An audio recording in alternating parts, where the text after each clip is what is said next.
Today, let's add, subtract, and multiply radicals. Let's take some notes. Radicals can be added, subtracted, multiplied, or divided. We will be discussing the divided portion in another video.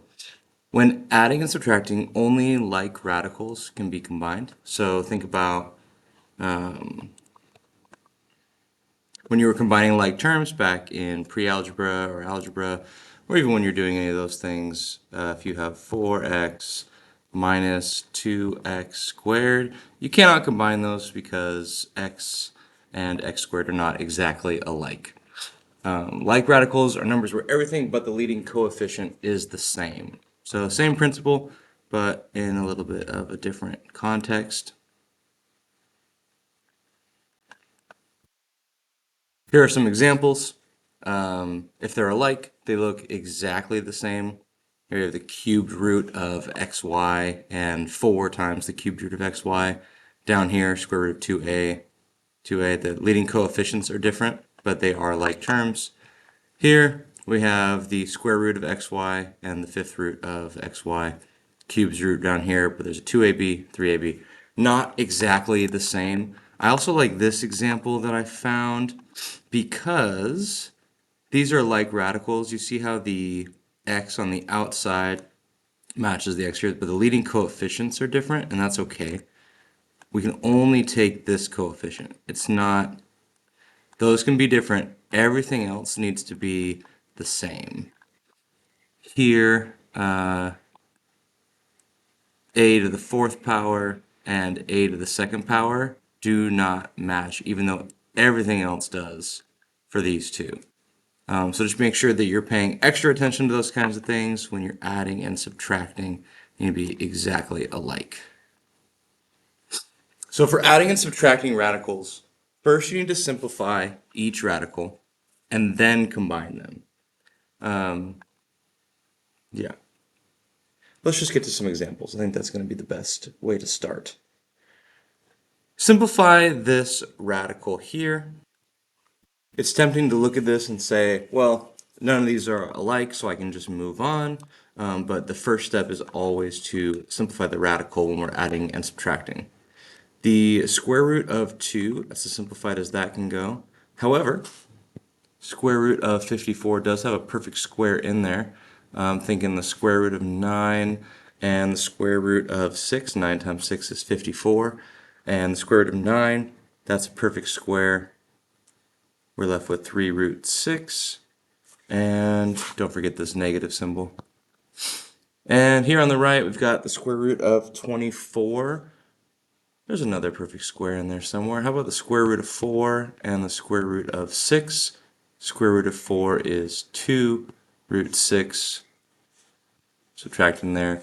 We bring down our original from up here. Negative square root of 2. We have the negative square root of 2 minus 3 root 6 minus 2 root 6. We're still left with one term here. This doesn't have anything in common with these two, but this does match perfectly. So we're able to simplify that even more. So our final simplified version here is going to be this negative square root of 2 minus 3 minus 2 is negative 5 root 6. So if we were to simplify example number 1, it would look like negative square root of 2 minus 5 root 6. Multiplying radicals, first you want to multiply the outside by the outside and the inside by the inside. And from there we'll simplify the resulting radical. We don't want to mix that up. We don't want to go inside the root, outside the root.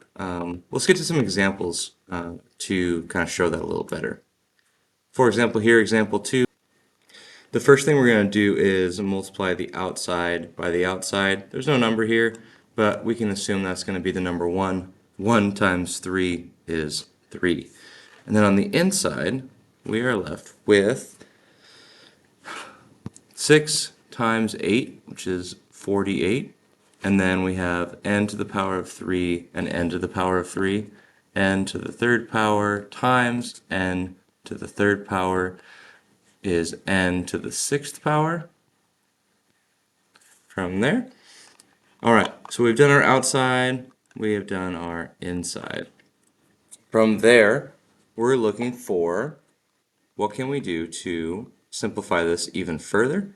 48, I know that there is a perfect root in there. Also, we have an exponent with an even number, and we're going to like how that result goes. I know that we have 16 times 3 for 48, and we have n to the 6th power. We can move that out. 3 on the outside of the square root. I'm going to go over here. We're going to end up with the square root of 16 is 4. 3 times 4. And then n to the power of 3. And inside the square root, we are done with our n's. We've gotten rid of all of those, but we still have the square root of 3. Simplify that. 3 times 4. Our final answer here is going to be 12 times n to the 3rd power root times root 3. Example 3, we have the same situation where the outside, there's not a whole lot that we need to do. I have to imagine there's a 1 there. Outside times outside is going to be 1 times 3, and we're left with 3. I want to make sure to show this one a little bit more clearly. Inside we're going to have 10 times 5 times m times x to the power of 5. We don't have to have variables that are in common. We know how to deal with this stuff. Just because it's inside a square root doesn't really change our principles. To simplify this, I'm going to take out the even number of this that I can, and I'm going to leave it with square root of 50, 10 times 5, times m, times x to the 4th power times x. I know that this m and this x are going to stay inside. 50, is there a perfect square in there? I think so. How about 25? If I split this into 25 and 2, square root of 25 and the square root of 2, square root of 25 is 5, and that's going to move to the outside. Let me rearrange this. I'm moving up to this top right corner here to continue. Also, I can get rid of this x to the power of 4. Get rid of it's the wrong word. I can move it, I can simplify it by cutting it in half. I know that outside is going to be x squared. And on the inside, there's still an m and an x. 3 times 5 is 15, x squared root mx. This is my most simplified version of that example problem. So remember, outside by the outside and inside by the inside, and then simplify. When you're multiplying, when you're adding and subtracting, simplify first. See you in class.